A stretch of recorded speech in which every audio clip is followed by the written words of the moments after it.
I'm back with a video that I haven't done in a long time. I'm going to be doing a preview of the gold medal game for the 2021 IIHF World Junior Championship in Edmonton and Red Deer, Alberta.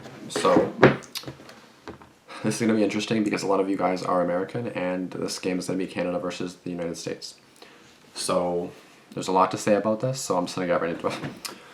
So the records for The records for both teams for Canada is 6-0, 7-0 including the pregame, which I'll get into each game that they played.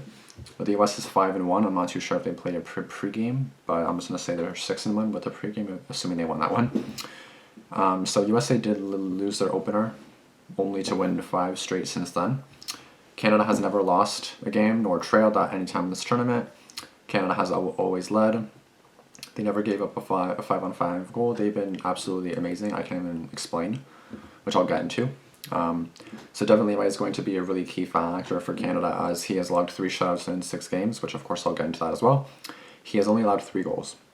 3 goals in 6 games. I can't even fathom how you can do that. I cannot. 3 goals in 6 games, all of which were on the power play. Again, no 5-on-5 goals allowed. None. Canada has been amazing defensively and they have been all tournament. And I knew that they were going to be a pretty decent team considering they have 19 out of 19 players or first round draft picks or something like that. So that being said, of course, they're obviously really good players and I kind of expected this to be the case, not gonna lie. So getting into the power play and penalty kill for both teams. So Canada on the power play has struggled, 33.3%, 6 for 18. The US has been better. The US has been 42.86%, 9 for 21, so almost 10% better. So obviously it'll be key for Canada to stay out of the box, especially considering the only goals they have allowed is on the power play. So their best bet is to leave it on 5-on-5 or get a power play of their own. Neither team, I believe, has given up a shorthanded goal that I've seen or noticed. The penalty kill is almost very even. Canada is 76.47%, 13 for 17. And the US is 76.92%, so very slight margin. They're 10 for 13 on the penalty kill. Prior to, I believe, I think before the playoffs, before the quarterfinal game or the semifinal game, the USA has not given up a power play goal at all. But since then, they've obviously given up a few. So 10 for 13 on the penalty kill.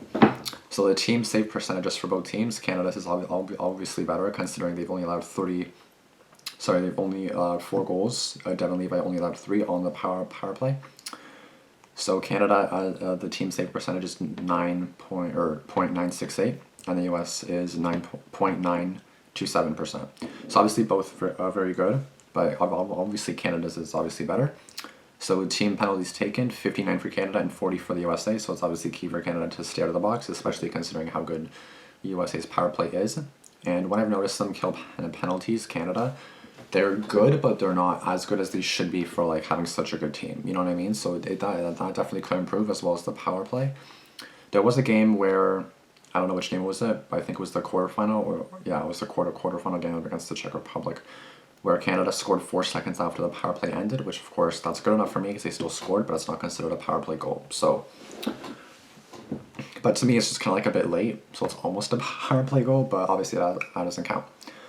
So once again, Canada has 19 out of 24 players that are first round picks. Each Canadian at this point has at least 1 point. And I believe, correct me if I'm wrong if you guys know, but all but 2 Americans have at least 1 point from my knowledge as well. So getting into the goalies specifically, so Devin Levi has 3 goals allowed, like I have mentioned. He has faced 118 shots on goal. His save percentage is .975. His goals against average is amazing. I've never seen anything like this ever. 0.53 goals against average. What? That's amazing. I can't even know. So power play goals allowed, 3, which is the only goals that he's allowed. So 5-on-5 goals, none. And he has 3 shutouts in 6 games. Getting it to Spencer Knight, he's allowed 9 goals, so triple of what Devin Levi has allowed. And he's also faced less shots, 115 shots on goal. His save percentage is .921. His goals against average is almost 2, but it's 1.98. He also has allowed 3 power play goals and obviously 6 5-on-5, I suppose. And he has 2 shutouts. So both goalies are obviously really good. Spencer Knight has obviously allowed more goals, his save percentage is less, and his goals against average is higher, and he has less shutouts. But definitely they're pretty even. Like, it should be a pretty even game. Like, I'm not by any means saying Canada's going to win 5-0 or 3-0. Like they did it in the previous games, which once again I will get to that. Actually, I'll guess right now. So road to the gold. So for Canada, let me just put this over here so I can just like stand this up instead of like looking down the whole time. So road to the gold, Canada started off their tournament with a dominant win, a 16-2 win over Germany on December 26th. The next day they played a decent game, but it was only a 3-1 victory over Slovakia, but it's still a win, so they were 2-0 at that point. They then played December 29th against Switzerland, which they had a dominant win once again, a 10-0 win. And then they played December 31st on New Year's Eve against Finland, where they won 4-1. So counting up all the goals, I actually didn't get them all sorted out, but I'm pretty sure it was 33 and 3 goals allowed, or 33 and 4, because the other goalie came in and allowed 1 goal, just to give him some playing time. But again, Devin Levi, by himself, he's been a lights out. So 33 and 4, that's the goals for ratio, 2 goals allowed. And then they added another 8 goals against the Czech Republic and Russia. So January 2nd, they played their quarterfinal game against Czech. They won 3-0, easy shutout. Not necessarily easy, but he had to be key. They actually got outshot. Canada got outshot. The shots were like 29-25 or something like that. So Canada got outshot, but it was a really good test for Devin Levi, considering against Finland, he had 1 shot on goal against him in the first period. So obviously you have to get tested in order to be actually like tested, right? So January 4th against in the semifinal, which was last night, against Russia, they won 5-0. Canada won 5-0 against Russia. So that being said, their goals for and against was 33-4, and now it is 41-4, which is insane. Again, that's Canada as a whole. So 4 goals allowed, like total, but Devin Levi has only 3 goals allowed once again. So now going into the USA, so they did lose their opener, as mentioned earlier. They lost against Russia on Christmas Day, 5-3, and since then they've won 5 in a row. The very next day on Boxing Day, they beat Austria 11-0, a very convincing victory.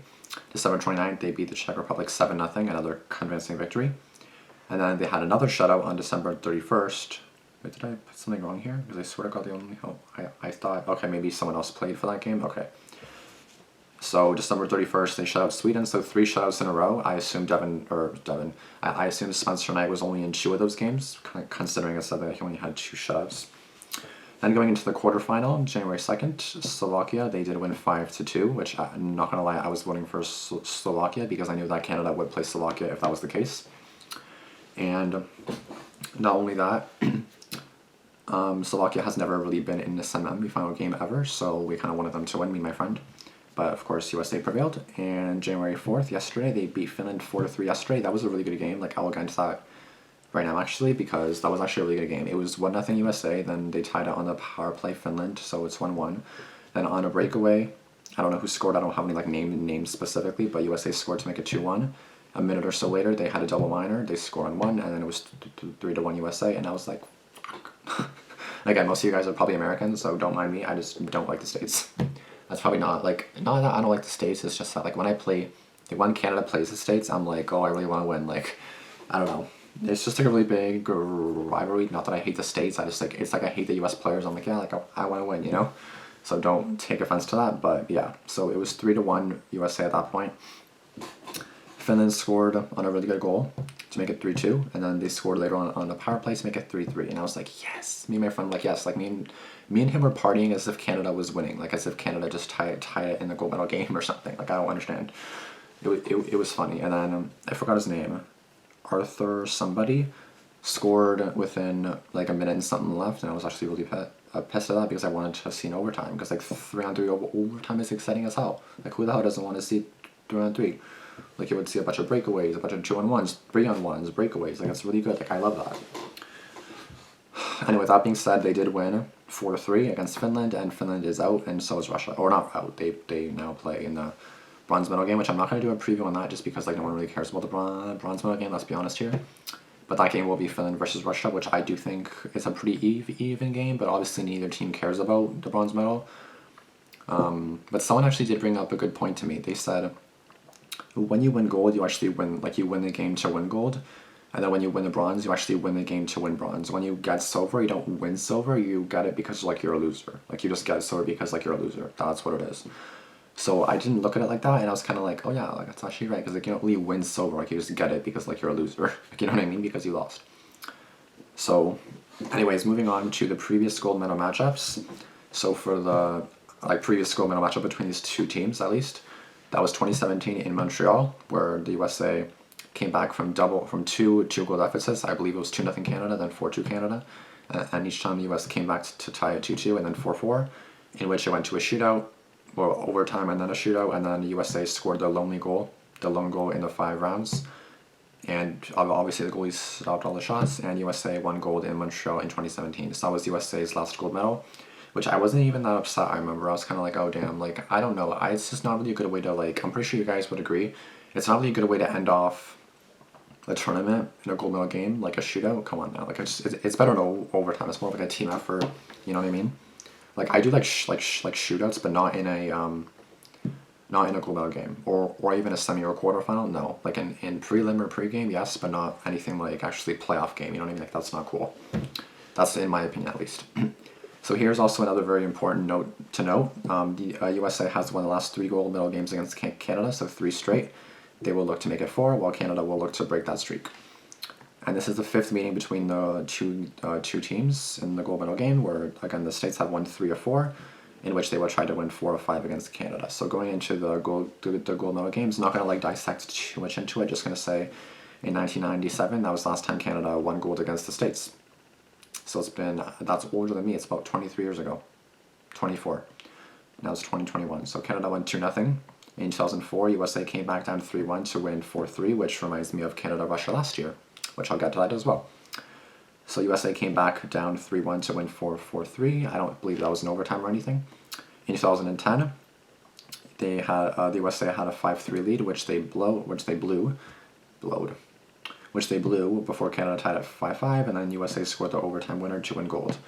In 2017, obviously, as I had mentioned, they won 5-4 in the shootout, coming back from another pair of 2 goal deficits. So there's a lot of like comebacks, it seems like, with like USA Canada like hockey games, which obviously makes sense. But just because you're down 2, it doesn't mean you're going to give up, obviously. So the last gold medal game for Canada, since I mentioned the last gold medal game for the States was in 2019 against Finland, which I have that written down somewhere. Yeah, so USA's last gold medal appearance was in 2019, where they lost 3-2 to the Finns on a late goal. It was 2-2. Then Finland scored late, just like USA scored late yesterday against Finland. And I believe the Finns last year in 2020 also beat the USA in the quarterfinals 1-0 to advance to the semis, which they ended up winning gold last year, or in 2019. Sorry, wait, 2019 they won the gold. Yeah, so I believe last year is when Finland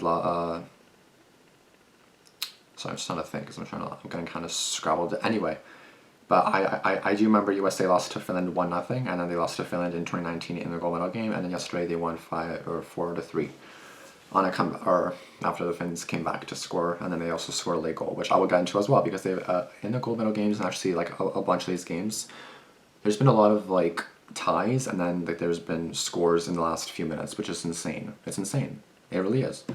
And I'm actually going to name them right now. In 2015, Canada had a 5-1 lead in which Russia came back, but Canada did still hold on to that lead. In 2016, I'm not too sure, but I know in like 3 of the past 4 years, or like 4 of the past 5, like from the ones I'll remember, I will tell you, but the ones I know that it's been like 3 or 4, or like 4 or 5, or maybe even in a row, that in the gold medal game it was tied and then someone scored late to make it a win.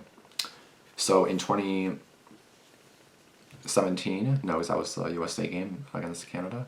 In 2018, Canada and Sweden were tied 1-1, and I forgot who scored, but Canada scored a late goal, and then added an empty netter, so Canada won 3-1. Last year, Canada was down 3-1, scored 2 in about 3 or so minutes, and then they scored a late goal, again, with about 4 minutes left. And I do know there was more of this, like again, like they lost 3-2 to the Finns on a late goal. So there's been a lot of like late goal winners as of lately. I have no idea why, but it's been as of lately the past few years. So tonight that could be the same thing. Who the hell even knows? It's Canada USA. Like who the hell knows what's gonna happen? Who the hell knows? Getting back into the preview. So So Dylan Cousins for Canada and Trevor Zegras for the US are tied in the tournament's scoring lead with 16 points each. I literally put dozens. Wow, freaking Cousins has 8 goals and Zegras has a tournament best, 10 assists. Knight had a shutout streak of 218 minutes, 53 seconds, I believe. And Levi, not too sure what his streak was, but I think based on the math that he's had the 2 shutouts, it is around 135 minutes. The X factor once again will be Devin Levi, as he's been the best goalie in the tournament by far. No one even at me. Like it's not even close. Like it's close, but like in terms of like save percentage and goals allowed, it's not close. It's not. Okay. So special teams will be crucial in this game, as Canada has not allowed any 5-on-5 goals at all. So staying out of the box will be key for them, considering as long as they don't go on the power play today, they could literally have a shutout against the States, which would be amazing. Like I would literally cry if Devin Levi gets a shutout. Like I've never seen Canada win in this fashion. A shutout in the quarters, a shutout in the semis. I've never seen that before, just in general. So that's like history for me already. A shutout in the gold medal game. Oh my god! Like I'm not counting on that, but I'm of course just counting on the victory. But yeah, so Canada has outscored opponents 34-0 in 5-on-5 play. That is freaking insane. I don't even care. No one even at me. That's insane. Like 34-0 in 5-on-5. Not 34-0. Not 34-2. Not 34-5. 34-0. I can't believe that. I just can't. So stats do show that Canada has a slight edge in this game. This might be one of the most talented Canadian rosters that I have ever seen and that they have ever put together. And it will obviously be put to the test tonight against the Americans. What else was I going to say? So yeah, Canada's last gold medal game was last year. And they were down 3-1. They scored late. It's actually on my YouTube channel. I filmed it. It was 3-3. Then Canada scored to make it 4-3, and they hung on desperately. In the end, it was a freaking agonizing 4 minutes after they scored. Oh my god! I was like, can the game just be over now, please? And Canada wins the goal because like we scored. Now that's it. Okay, the game's over. Yeah, it was just really nerve-wracking for me. If that game went to overtime, oh my god, I probably would have cried. Anyway. So I would also like to mention that this is the 5th gold medal game I will have watched for Canada. Canada so far from games that I have seen is 3-1. The one loss coming to America, so I really hope this is not a second loss to America, otherwise I'll be pissed. But again, the one loss coming in to the Americans in 2017 in the shootout. And again, this is by far one of the best rosters I've ever seen personally. Canada with a win tonight will have 3 golds in 4 years, considering they won in 2018, they won in 2020, and they won in 2018. They did not win 3 goals in 4 years, because they did go to the gold medal game in.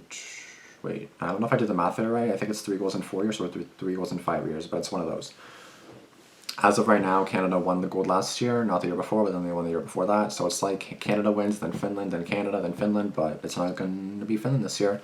It'll either be Canada, which Canada has not won. No team has won back-to-back gold medals since 2009, since Canada did, I think, for 4 to 5 years in a row, which is freaking insane. So, yeah, Canada will have a chance to win back-to-back gold medals. And if they win tonight, this will be the first time since 2015 that Canada won a gold medal at home, which, of course, it's not going to be the same, considering there's no fans, but it'll still be a win at home for a gold medal. So, and everybody on the screen will be cheering and partying. So... So the games, so I've started watching the IIHF World Junior Championship in 2015, where once again Canada had a 5-1 lead, blew it, and then they won 5-4 in 2016. Finland won gold in 2017. Of course, I mentioned this 1,000 times. USA beat Canada in the shootout. In 2018, Canada beat Sweden 3-1 with a late goal and an empty netter. 2019, once again, Finland won gold, and in 2020, Canada came back against Russia to win 4-3. So I believe this is, so Canada has won 3 gold in 6 years with the chance to have another gold with them tonight. I believe that is everything at the moment. I feel like I forgot something though. So my score prediction is really hard to say. I do think Canada definitely has a slight edge based on stats and all that, and just seeing how they play. Like, they play so well defensively, they play so well. Not that the US doesn't, but if Canada can limit the US to scoring chances and shots like they have in the past 7 games or whatever they played, 6 games, they can definitely do so. They can definitely win. So, in my opinion, Canada will win 3-2 or 4-3. It'll most likely be a 1 or 2 goal game, possibly with the empty netter. This will be a close game, for sure. So, going on the IIHF app predictions, it'll literally tell you who called me. Like, no one ever calls me. Oh, someone called me. Oh, shoot. But going into the IIHF predictions, on the app, it'll show what, like, there's cheers that you can cheer people on. So, like, it says right there, Canada has 1,000 something additional cheers. So at the moment, Canada has 2,147 cheers, and I was one of them, and 993 for the States. So that's kind of like a prediction. So on the IIHF app, people do think that Canada has the edge, which I definitely do agree. Again, will it be a blowout like yesterday? No. Will it be a show for Canada? Most likely not. But can they definitely win? Yes. Oh, and I also forgot to mention this. Canada, in their last 6 games, have scored a goal in the first one plus goals, like 1 or more goals, in the first 8 minutes. In 5 of the 6, they've scored within 5 minutes or 4. Yesterday, they scored 59 seconds in, and they had a 3-0 first period after the first period. They had a 3-0 period. It was really good. It was dominant from the get-go, and if Canada can repeat that tonight, there's no doubt that Canada will win gold tonight. That being said, I will be filming my TV like I have the last couple of years. I will be doing that in the final few minutes, like final 5 minutes or so. And I will once again upload that as well. I hope you guys did enjoy this video. I don't know if you will be watching this game, but it'll be on TSN. It'll be at 9:30 p.m. in my time. In local time, I think it'll be about 7:30 p.m. in Edmonton. And that's going to be that. So I will see you guys later tonight, when you'll be seeing my reaction, and like the anthem will be filmed about distribution like I always film. That will all be filmed. So with that being said, I will see you guys then, and hopefully Canada can win. Again, I know most of you guys are American, so sorry if you're voting for the US, but I really want Canada to win, even though they won last year. But like I personally have never seen a back-to-back gold medal win for my country, so I'd love to see it. But if it happens, it happens. If it doesn't, it doesn't. But I will be really sad for the players. Like, I'm more so really sad for the players, and I get really sad in general, like for the players that lose too. Like, I will feel bad for the US if they lose, but of course I want Canada to win, right? Like, it's just it just sucks because like you really want your team to win, but then you feel bad because like the other teams are crying, and it's really depressing. Like it's such a sad tournament. Only for the one team that wins, it's not a sad tournament, but for everyone else, they're like crying, and it's so depressing. Anyway, I'll see you guys later when Canada will have either won gold or USA will either win gold. Either way, I'll probably be happy because, like, with the anthem, I do like singing the Canadian anthem, but I also do like the American anthem. So, of course, I'd rather hear the Canadian one. But you know, that's gonna be it for this video. It's almost 23 minutes. I did not expect it to be this long. I literally just like ranted about this game, and I've like spammed my friends about this game like yesterday's game, and probably gonna do the same thing tonight. So that's gonna be it. Thank you guys for watching, and peace out.